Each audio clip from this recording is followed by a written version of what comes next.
Soomaaliya meelahay ka degi la'dahay oo ay ka dhibaataysan tahay oo ay raggan dadka la dagaalamaya ay ku jiraan maanta soo ogaaday. Meelahaas mataqaanaa waa meelo yar oo laga howlgali karo waxaan laga qaban karaa hadday daacadnimo jirto. Dhakhtarkii dilaaga ahay shalayna waxaa haynay macallinkii dilaaga ahay. War Soomaaliyay horta hore kow waxaa cambaareynayaa in dowladdan sirdoonkeeda muuqaal laga soo xado oo weliba bannaanka la keeno. Taas aad iyo aad u cambaareynayaa. Taasna hadday dowladda ka jawaabi weyso taliyaha sirdoonka iyo ciidankiisa hadday ka jawaabi waayaan waa dambiilayaal. Ayakaaba dambiilayaal ahba koowaad. Marka labaad waxaa dambiile ah muuqaalkii dowladda laga soo xaday raggii soo fududeeyey iyo ninkii suuqa soo dhigaba. Horta waa qodob taas sir dowladda ka fakatay. Laakiin sirtaan la qarinayo wax ka sii weyn oo la qarinayaa jiraan. Assalaamu calaykum waraxmatullaahi wabarakaatuh. Ku soo dhawaada mar kale iyo muuqaal cusub degdeg channel. Aaba iska degdegay horta hore like dhagsii subscribe dhagsii share garee dadkan la gaarsii. Waxaan u degdegayo wax kale maahan. Degdegu mararka qaarkood wuu fiican yahay. Inkastoo soo fiicnayn haddana mararka qaarkood fiican yahay. War waxaan leeyahay baato erdaa muuqaalkan. طبعاً كي كاشلين تشكيلة اللي يوسف على باس وقابلنا أنتي وحنا بيري ديال تساكو وحنا قبل سنة قيمة عشماتها ولا شغال بدل كذي وحنا نسوي مكتب أمنية وحنا ليش سوي أنتي لو سنة قار أنتي وحنا بيجينك الحمد لله أما نائبك محمد عبد الله بيجينك ninka istagool runay waxa kale oo qarax sida lagu qarxiyay Maxamed Ibrahim Macalin oo ka dhacay Tagero dhinaciisa. Ninkan u jeedaan waa dhakhtar wax soo bartay dalka dibadiisa gudihiisa ku soo bartay maalin walba in soo laabtaan dhaqaatiirta dalka iyo gudaha ku soo bartay dibadaba. Horta dhaqaatiirta ay u diiwaan gashiin lama arko cidii rabaan u shaqeeyaan meelaha dowladda baaritaan ugu baahan waa isbitaalada jaamacadaha masaajidda waa in loo diraa rag ka shaqeysta oo raggan soo ogaada xalkooda si loo kala saaro kee caafimaad qaba kee aan caafimaad qabin kee jirin mid kee fiyow. Horta waa in dowladda soo baartaa. Ganacsatada waa nimanka ugu daran Soomaaliya maalgelinta ugu badan ay siiyaan. Yey u shaqeeyaan dadkan dhaqaatiirtan ganacsatadan waxaan wada baagumudada waxaan jaamacadaha ka soo baxaya intii aadan macallin dilaaya aragnay oo 300 qof ka badan dilay. Maanta waxaan dhakhtar dilaay ah oo 200 qof dad gaar ah dilay. Bari maxaa soo baxdo professor dilaay ah ma inta sugaysiin inay soo baxdo. Warnamayaho waxa way dowladdu waa inay aqli yeelataa. Waa inay dowladdu ay ka shaqeysiisaa maskaxdeeda ayna meel bulsho walba ay ku badan tahay waa inay dad u joogaan. meeshii bulshada ku badan tahay waa inay dowladdu dad u joogaan. Dal ha noqoto dibad ha noqoto waa in dad la sameeyaa dibadda iyo dalka meel walba in dad laga sameeyaa si caalami oo professional in loo shaqeeyaa. maanta waxaan haynaa dhakhtar dilaay ah intee u soconaa marka bal dhageyso dhakhtarkan. haddii aan ku bilaabo arrintii ka dhacday gudaheena gaar ahaan xasan dhiif sababaha anaha maxaan ku yidhahdaa qaraxaas runtii horta targetka wuxuu aad u ahaa nin lagu magacaabo Xuseen ibn Xile oo ah nabdoon iyo horta targetka ahaa runtii sababaha loo dilay waxaa kow ka ahaa runtii in looga yeeray shaabkii u yeeray loo diiday. labo inuu saad saameyn ugu lahaa dadkii macnaha isu soo dhaweeyey maxaan ku yidhahdaa madaxweynaha Hirshabelle Puntland iyo qabaa'ilka xawaale.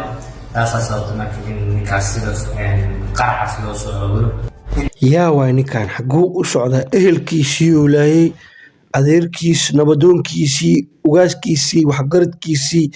dhalinyaradiisii walaalihiis uu laayay u naxaa bari marka maxaa guryaha loogu qarsanaa nimanka noocaan ah maxaa guryaha loogu haystaa oo dharka loogu dhaqaa oo cunada loo siinaa hooyooyinow dhibaataan haystee ninka saan kuu laayay oo baladweyne kula joogay oo ehelkaagii laayo kaa oysiiyey gurigaagu ku dhex fadhiyay waana qarsanaysay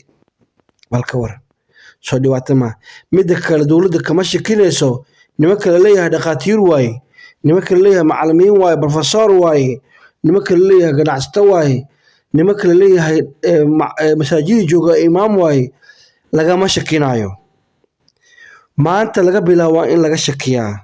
shaki waa inuu dhacaa horta shiiqan intuu degan yahay muxuu qabtaa intee lacag soo gasha xagee ka soo gashaa masaajidkan u imaada xaguu u aadaa suu u aadaa muxuu soo doonaa waa in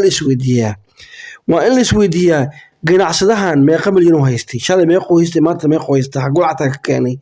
waxaa jirto lacag maalgelina ay bixiso dowladda sacuudi carabiya dadka maanta ummadda lagu laynayo waxaan arki jiray Soomaaliya rag aan aqaano waliba aan dhihi karno hebel iyo hebel iyo hebel iyo hebel oo bariyo dhow iska ahay dad masaakiin oo faqira oo waxba haysan oo meelaha taagan waxa aragnay malaayiin dollar haysta markaas waxaan dhihi jirnay wallahi hebel aniyo cirka ilaahay u dilaaciyniyo niyo ninkaas ma taqaana ilaaha u soo jiistay wax si ninkaas wallahi niyo ma taqaana ayaantaan suraalku lagu gaabsaday oo ma taqaana meel hebel u aaday waxaasoo dhan yani waa laga mashquulsanay laakiin waxaas waxay ahayd hebelkan lacagta uu haysto waa lacag maalgelin ah lacag asagu leeyahay maahan magacuu ka labistay uu ka qorxoonaaday laakiin dhinacaan oo ka daaqaa laakiin dhinaca kalena balaayo kale lagu furiyaa taasna ogaada bal ku soco muuqaalkan ويشيء وحكم الداخل آمنه لما آمنه ويشيء إن هو حاجة هشيش عنه هو ذكرنا هشيش كاسينا وبحر الكتاسة سوينا خارجنا رتي وحب لو مركز السقاط لوف منها خارجين ترى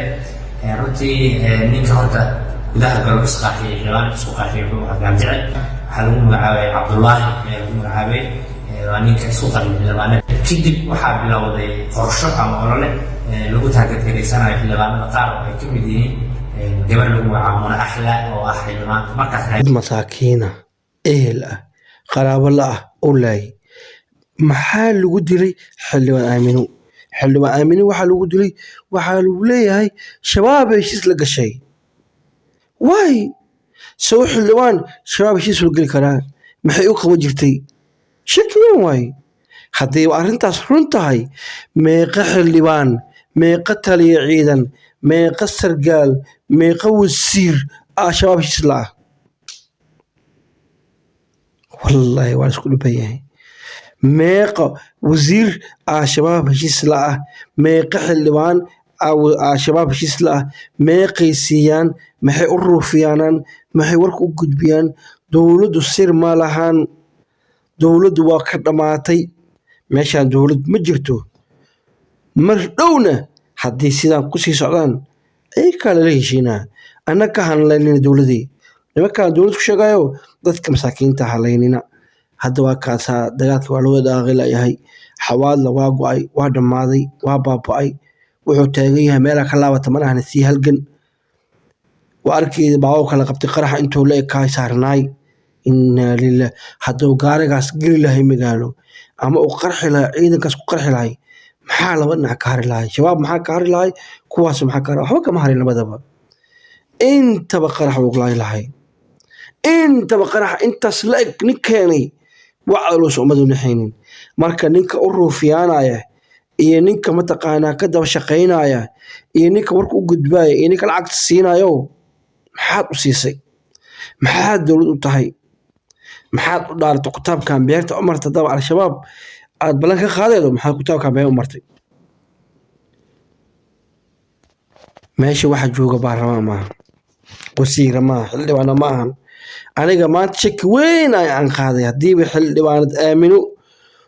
oo la dilayba loo dilay inay shabaab balan ee la gashay ee ka baxday meeqaa baqeeda xildhibaano ah oo ka baqeeda in la dilo inay shabaab balanta uga baxaan masaajid la aamin ma jiro jaamacad la aamin ma jirto iskool la aamin ma jiro isbitaal la aaminayo ma jiro yaa la aaminahay way kulligood ma al-shabaab ilaa hadda waxaan haynaa dhakhtar dilaay ah waa kan waa dhakhtar 7 sano soo baranayay imise dhakhtar oo saaxiibadiisa jirto asaga la shaqeeya jirtay soo xisaabi imise kuwa kale oo dhaqaatiir ama basbasoore ayaa la shaqeey jiray nimankan subxaanallah ciiday ka badiyin muuqaalka maraba inaan sii ka badiyo intaa ka badiyo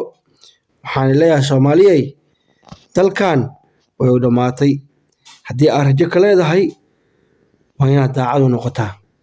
haddiiba aad rajo ka leedahay oo mustaqbalka leedahay waa inaad daacad u noqotaa daacadnimada waxay ku xiran tahay in masaajidka warbixin laga helo in isbitaalka warbixin laga helo in laga helo mataqaanaa guryaha warbixin in meelo badan warbixin laga helo meelahaas warbixinta marka laga helo markaas